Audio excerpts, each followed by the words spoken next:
প্রশ্ন পচারিছি কোন পচারিছি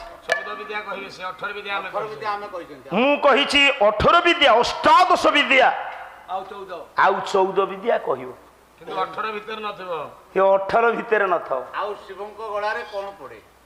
ବାସୁକି ନା ନାଗେନ୍ଦ୍ର ହାରାୟ ତ୍ରିଲୋଚନ ନା ବାସୁକି କଣ୍ଠ? କଲା ମଙ୍ଗଳାଚରଣ ରୂପକ ଶ୍ଲୋକଟିଏ ପାଠ କରିଛି। ବହି ହେଉଛି ସଂସ୍କୃତ ଶ୍ରୀମଦ ଭାଗବତ ତୃତୀୟ ସ୍କନ୍ଦ 15 ନମ୍ବର ଶ୍ଲୋକ। କବି କହିଲେ ଦେବାୟମ ତସ୍ମୈ ନମଃ। ଦେବାୟ ଦେବ ଶବ୍ଦର ଚତୁର୍ଥୀ ବିଭକ୍ତି ଏକବଚନ। ଦେବାୟ ବୋଲନ୍ତେ ଦେବତାଙ୍କୁ, ଆଜ୍ଞା ଆଜ୍ଞା। ତସ୍ମୈ ବୋଲନ୍ତେ ସେହି ଦେବତାଙ୍କୁ, ନମଃ ବୋଲେ ମୁଁ ନମସ୍କାର କରିବାକୁ ଯାଉଛି। ନା କୋଉ ଦେବତାଙ୍କୁ ନମସ୍କାର କରିବାକୁ ଯିବି? ଏଇ ମାଟିର ପୁଅ, ଏଇ ପୁରୀ ନୟାଗଡ଼ ମାଟିର ପୁଅ। ଆପଣ ମାନଙ୍କର କବି ହେଲେ ଯଦୁମଣି ମହାପାତ୍ର। ଧାଡ଼ିଏ ପ୍ରମାଣ କଲେ ବୋଲେ ଅଘାରି ଅମ୍ଭିକି ଅମ୍ବୁଜ କରି, ଅଘାଡ଼ି ଅଙ୍ଘିକି ଅମ୍ବୁଜ କରି, ଅଘାରି ଅମ୍ଭିକି ଅମ୍ବୁଜ କରି, ଅଘାଡ଼ି ଅଙ୍ଘିକି ଅମ୍ବୁଜ କରି, ପରିବାର ଛବି ଚାତୁରେ ପରିବାର ଛବି ଚାତୁରେ ନିରଞ୍ଜିତ ପଗାରି ସରପଇନ, ଅନ୍ତି ଦର୍ପ ସାଏ ସରପଇନ, ପୁର କଣ୍ଠ ସହସ୍ର ବଦନରେ କାହା କୀର୍ତ୍ତି ଗୁଣ ଗାଇଲେ, ତାହା କୀର୍ତ୍ତି ଗୁଣ ଗାଇ।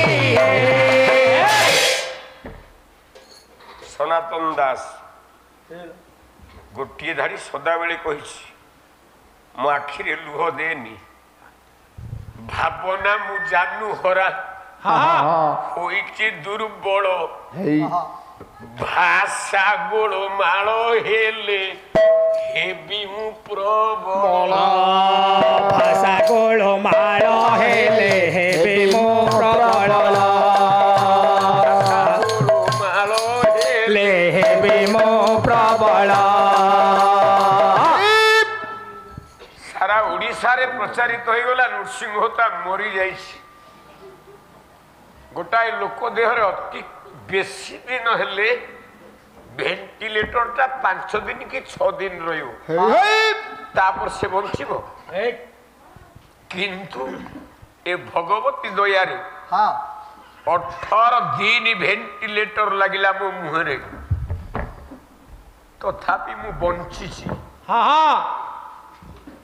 ଦଳ ନାହିଁ, ପାଳିଆ ମାନଙ୍କୁ ମନା କରିଦେଲି, କହିଲି ବାବୁରେ ଡାକ୍ତର କହିଛି 6 ମାସ ସଙ୍ଗେ ପାଲା ଗାଇବନି, ତମେ କେମିତି ବଞ୍ଚିବ? ତମେ ଯୋଉ ଗାୟକ ପାଖକୁ ଚାହୁଁଛ ସେମାନଙ୍କ ପାଖକୁ ଯାଇକି 2 ଟଙ୍କା ରୋଜଗାର କରିକି ତମ ପରିବାର ପୋଷ। ମୋର ପାଲା ଗାଇବା ଦରକାର ନାହିଁ, ମୁଁ ବି ମଧ୍ୟ ପାଲା ଗାଇନି। ଏ ଗାଲୁଆ ମଞ୍ଚ ମତେ ଏତେ ଭଲ ପାଇଲା ବୋଲି ମୁଁ ଏଠିକି ଆସିଛି, ଆଉ ବେଶୀ ତ ପାଲା ଗାଇବିନି।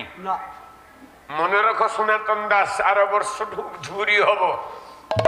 କାହିଁକି ନା ଏଇ ବର୍ଷ ମୋ ପାଲା ଜୀବନର ଶେଷ ଇତିହାସ। ଆସନ୍ତା ବର୍ଷଠୁ ମୁଁ ଆଉ ଚାମର ହାତରେ ଧରିବି ନାହିଁ।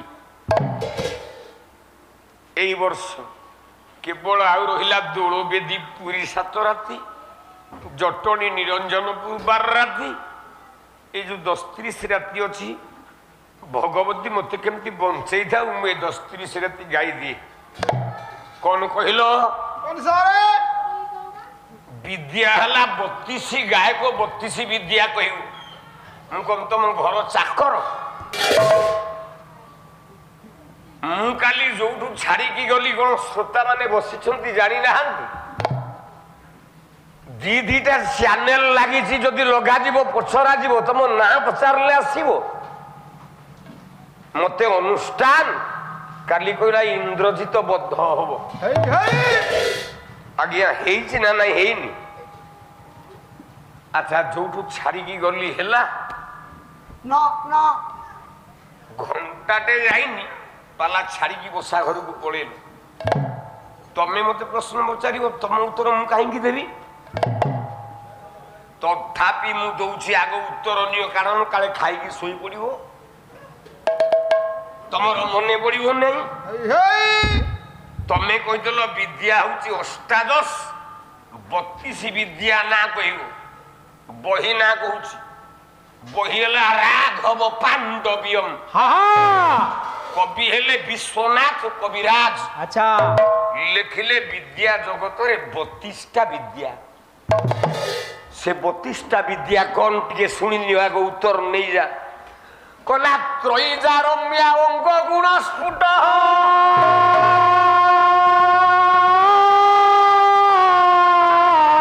ଷଡ଼ଭିଜ୍ଞ କାମ ତତ୍ତ୍ୱ ମୋକ୍ଷ ତତ୍ତ୍ୱ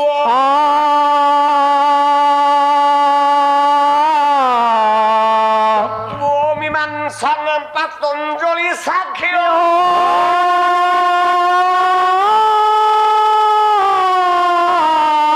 মাতৃংশ বিদ্যা মাতৃংশ রদেশু।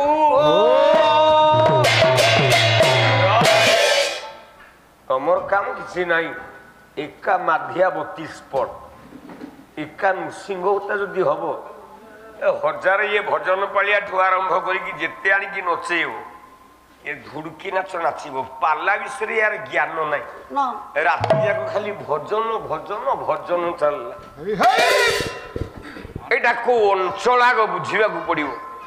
ଏ ପରା ପୁରୀ ଅଞ୍ଚଳ, ଏଠି ବିଦ୍ୟା ଦରକାର। ବିଦ୍ୟା ପାଠ ଯଦି ନଦେଲ ତମକୁ କେହି ପଚାରିବେନି। ନା ନା ଆଉ ରାତି ଯାକ ଭଜନ କଣ ଗାଉଛ? ବିଦ୍ୟା ହଉଛି 32ଟା। କେମିତି ନା ତ୍ରୟୀଜା ରମ୍ୟା ଅଙ୍ଗ ଗୁଣ ସ୍ଫୁଟ। ତ୍ରୟୀ ବେଦ ତ୍ରୟୀ, ରୂପ ଯଜୁ ଶ୍ୟାମ। ଯା ରମ୍ୟା, ଯାଠୁ ଜନ୍ମ ହେଲା। ଏ 3ଟା ବିଦ୍ୟାରୁ ଆଉ ଗୋଟେ ବିଦ୍ୟା ଜନ୍ମ ହେଲା, ଗୋଟେ ବେଦ ଜନ୍ମ ହେଲା। ତା ନାଁଟା ହେଲା ଅଥର୍ବ ବେଦ। ତ୍ରୟୀଜା ରମ୍ୟା ଅଙ୍ଗ ଗୁଣ ସ୍ଫୁଟ। ଏ ବେଦରୁ 6ଟା ଅଙ୍ଗ ସୃଷ୍ଟି ହେଲା। ଆଜ୍ଞା ଶିକ୍ଷା ନିରୁକ୍ତ ବ୍ୟାକରଣ ଶାସ୍ତ୍ର।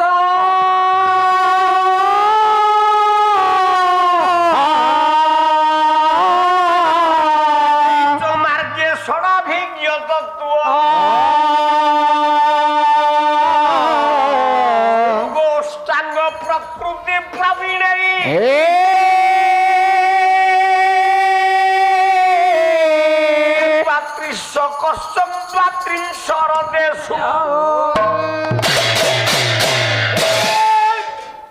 ସରିଗଲା ତମ ବିଦ୍ୟା 32 ବିଦ୍ୟା। ଅଙ୍ଗ ହେଲା 6, ଗୁଣ ହେଲା 8, ବେଦ ହେଲା 4, ଶିକ୍ଷା ଆଜ୍ଞା ନିରୁକ୍ତ ହଁ ବ୍ୟାକରଣ ଆଚ୍ଛା ଧୀ ହଁ ବିଦ୍ୟା ହଁ ଶକ୍ତି ଆଚ୍ଛା ଅକ୍ରୋଧ ହଁ କାମ ତତ୍ତ୍ୱ ଆଜ୍ଞା ଲୋକ ତତ୍ତ୍ୱ ହଁ ମୁଖ୍ୟ ତତ୍ତ୍ୱ। ଏ, ଲାଗିଆ 32। ମୁଁ କହୁଛି ବିଦ୍ୟା 32 ନୁହଁ 64। ବଳ ନାହିଁ ଦେହରେ, ଅନୁଷ୍ଠାନକୁ ବାରମ୍ବାର କହିଲେଣି ପିଲେ ମତେ ବିଦା କରିଦିଅ। କାହିଁକି ନା ମୁଁ ଠିଆ ହବା ଗାୟକ ନୁହଁ, ସାରା ଓଡ଼ିଶା ଜାଣିଛି ନୃସିଂହ ତା ଚଳଚଞ୍ଚଳ ଗାୟକ। ମତେ କଷ୍ଟ ଲାଗୁଛି, ମତେ ଭଲ ଲାଗୁନି। ଆଉ ଯଦି କାଲି ରହେ ମୁଁ ତମକୁ ଚ୍ୟାଲେଞ୍ଜ ମାରି କହୁଛି ବିଦ୍ୟା 32 ନୁହଁ, ବିଦ୍ୟା ହଉଛି 64ଟା। ଦେଇପାରିବ ପ୍ରମାଣ? ମୁଁ ଜାଣିବି ତମେ ପ୍ରକୃତ ପାଲା ବାଲା।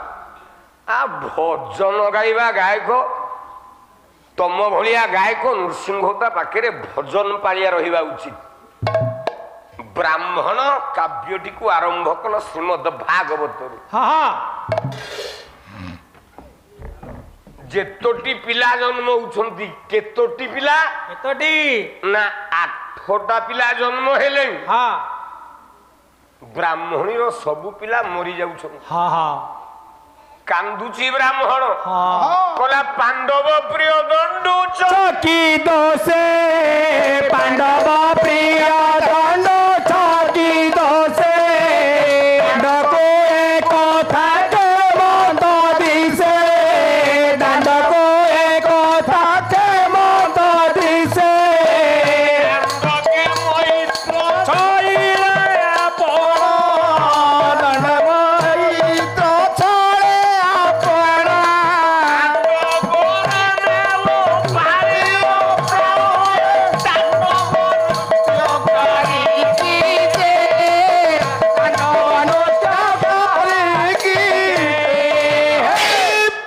ଆଜ୍ଞା ମାନେ ମୁଁ ଆପଣଙ୍କ ସମୟ ନଷ୍ଟ କରିବାକୁ ଚାହୁଁନି। କେତେ ସମୟ ମୂଲ୍ୟବାନ ସମୟକୁ ନଷ୍ଟ କରି ଆପଣମାନେ ଆସିଛନ୍ତି ଦୀପତ ପାଲା ଶୁଣିବେ ଗାୟକ କ'ଣ ଦୀପତ କହିବ ଆମେ ଶୁଣିବୁ। କିନ୍ତୁ ମୁଁ ଗୋଟେ ଧାଡ଼ିଟିଏ ପଚାରିବି ଆପଣମାନେ ଉତ୍ତର ଦେବେ। ଯୋଉ ଆର ଗାୟକଟି ପାଲା ଗାଉଥିଲା ପେଣ୍ଡାଲ ଉପରେ ସେ ଗାଇଲା ବେଳେ ଗୋଟେ ଭଜନ ପାଳିଆ ଭଳିଆ ପାଲାଟା ଲାଗୁଥିଲା ନା ଗୋଟେ ଗାୟକ ତଣ୍ଟି ତାର ଅଛି? ଆପଣମାନେ ନିଜେ ବିଚାର କରନ୍ତୁ। ତାର ଗାୟକ ତଣ୍ଟି ଅଛି? କାଲିଠୁ ସନା ଦାସ ମୋ ପାଖରେ ଭଜନ ପାଳିଆ ହେଇକି ରହ, ରାତିକେ 1800 ଟଙ୍କା ଲେଖେ ଦେବି। କାନ୍ଦୁଛି କିଏ ନା ବ୍ରାହ୍ମଣୀ। 8ଟା ପିଲା ମରିଗଲେଣି। ବ୍ରାହ୍ମଣ କହିଲା ପ୍ରଭୁ ଏଇ ଦଶା ତତେ ଡାକି ଡାକି କଣ ଏଇ ଦଶା ପାଇବି? এই দশা পাইলি ଗୋଟିଏ ପିଲା ମୋ ଗର୍ଭରେ ରହୁନାହାନ୍ତି, ମୋ ସନ୍ତାନଟିଏ ଜନ୍ମ ହେଇକି କେହି ବଞ୍ଚୁନାହାନ୍ତି, ସବୁ ମରି ଯାଉଛନ୍ତି। ହେ କୃଷ୍ଣ ତତେ ଧିକ୍କାର, ମୁଁ ତତେ ଧିକ୍କାର କରୁଛି। ভিকার করুছি ଇଏ ତ ଜ୍ଞାନୀ ଅଞ୍ଚଳ। ଗୋଟିଏ ପଦ ମଞ୍ଚ ଉପରେ ଗାଇଲ, କୃଷ୍ଣକୁ ଗାଳି କଲା ଦଳିତାନ ଜନ ପ୍ରକାର ପ୍ରତୀକ ରୁଚିର ତର ଗୋକୁଳା କୁଳାବତାର ଆୟୁଧ ବେଣୁ। ଆଚ୍ଛା ଦେଖିବା ଆପଣମାନେ କହିଲେ ଏଠି ତ ମୋ ସୁଦର୍ଶନ ବାପା ଅଛନ୍ତି। ଆଚ୍ଛା ଏଠି କୃଷ୍ଣର ନିନ୍ଦା ହେଇଛି ନା ଏ ପଦରେ କୃଷ୍ଣର ପ୍ରଶଂସା ହେଇଛି? ସେ କହିଲେ ଦଳିତାନ ଜନ ପ୍ରକାର, ଅଞ୍ଜନ ବୋଲେ କଳା, ଦଳିତ କଳାକୁ ନେଡ଼ିରେ ଟିକେ ପକେଇଦବା, ପାପୁଲିରେ ଦଳିଦବା, କଣ ହବ ନା ଚିକଣ କଳା। କୃଷ୍ଣର ରଙ୍ଗ ହଉଛି ଚିକଣ କାଳିଆ। କୃଷ୍ଣ କାହିଁକି କଳା? କାହିଁକି? ରାଧା ଦିନେ ପଚାରିଲେ, କହିଲେ ମୁଁ ତ ଗୋରୀ, ତମେ ତ କଳା କାହିଁକି ହେଲ? ନା ତମେ ବୁଝିପାରିବନି ମୁଁ କାହିଁକି କଳା ହେଇଛି। ମୁଁ କାହିଁକି ଜଗନ୍ନାଥ ହେଇକି କାଳିଆ ହେଇକି ବଡ ଦେଉଳ ଭିତରେ ବସିଛି ତମେ ବୁଝିପାରିବନି। ନା ମାନେ ନା ତମେ ହଉଛ ଧଳା, ଧଳା ବୋଲେ ଲାଇଟ, ଆଲୁଅ। ଏ ମଞ୍ଚ ବର୍ତ୍ତମାନ ଚାଲିଛି, ଆଲୁଅ ଜଳୁଛି। ଏ ଆଲୁଅରେ ମୁଁ ଆପଣ ମାନଙ୍କୁ ଦେଖିପାରୁଛି।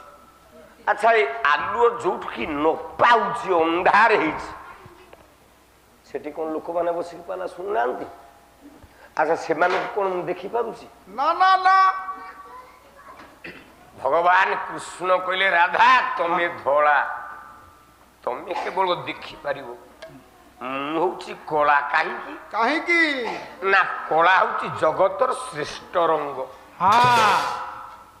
ଏ ବିଶ୍ୱ ବ୍ରହ୍ମାଣ୍ଡରେ ଯାହା ହଉଛି ମୁଁ ନିଜେ ସବୁ ନିଜ ଆଖିରେ ଦେଖୁଛି। ଆଜ୍ଞା ମୋଠୁ ଆଉ ଦେଖିଲା ବାଲା କେହି ନାହାନ୍ତି। ନା ନା ନା ଏଇଥିପାଇଁ ମୁଁ ହଉଛି କଳା, ତମେ ହଉଛ ଧଳା।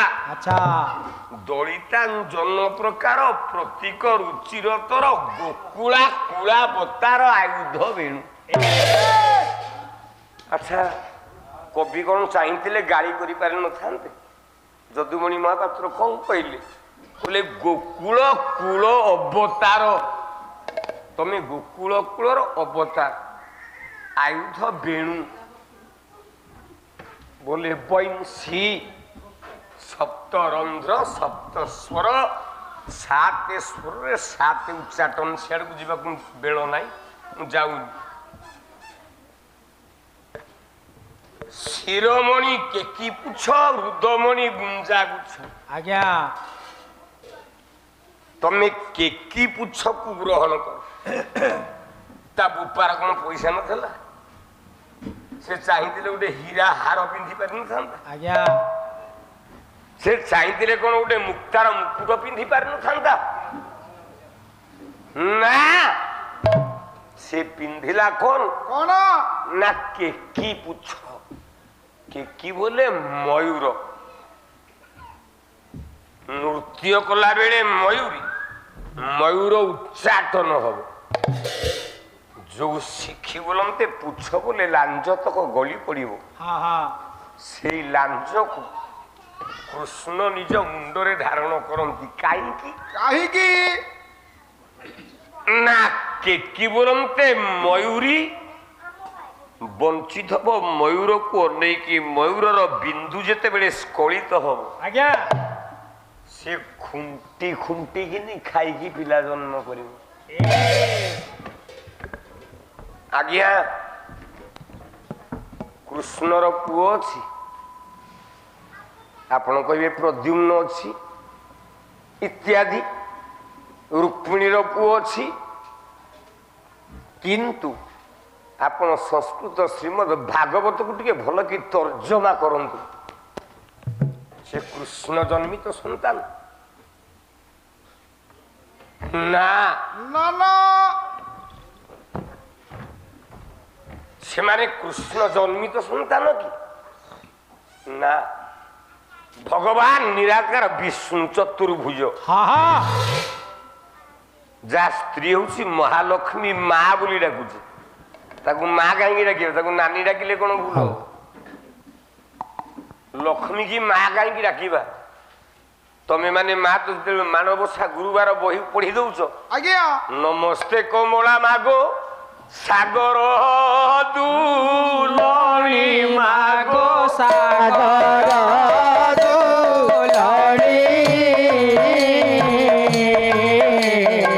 नमस्ते नमस्ते मात विष्णु पाट रानी नमस्ते को माँ चार जन रे पाला खराब होउची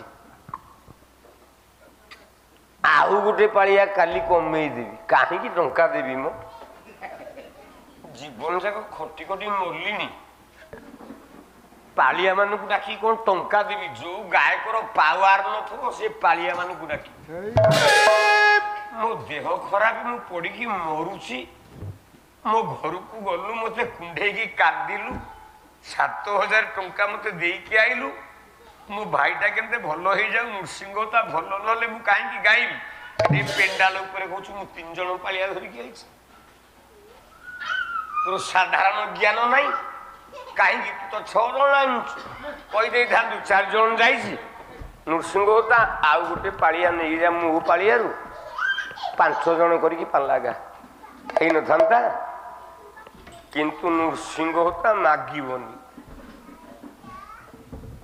जो दल मत से दाम नमस्ते कमला मागो अति दया मोती मागो दया मोती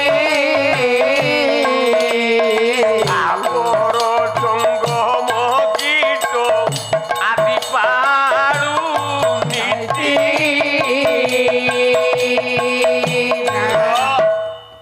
आज्ञा जगत रे सृष्टिकर्ता किए सृष्टिकर्ता किए आम समस्ते कहे वेदपति ब्रह्मा पालन करता किए आम कहे विष्णु विष्णु संहार करता किए आम कहे शिव शिव ठाकुर आम ठीक कौचे तो अरे जगत को संसार रे सृष्टि करिछि किए ब्रह्मा ना ବ୍ରହ୍ମା ସ୍ତ୍ରୀ ସାବିତ୍ରୀ କେନ୍ଦୁଝର ଜିଲ୍ଲା ଯଦି ଯିବେ ସେଠି ମାଇପି ମାନେ ଧାନ ବୁଣିବେ